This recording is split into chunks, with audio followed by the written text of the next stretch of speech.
Hello viewers, কেমন আছেন সবাই? আশা করি সবাই ভালো আছেন। আমিও ভালো আছি।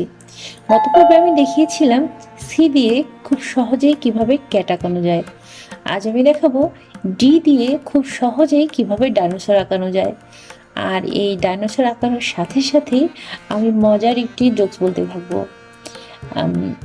ডাইনোসর যেভাবে টিকটিকি হলো, এই বিষয়ে একটি জোকস। তো বনের ভিতরে টিকটিকিকে দেখে খরগোশ অবাক হয়ে জিজ্ঞেস করলো। খরগোশ বলছে, তুমি কে? টিকটিকি বলছে, ডাইনোসর।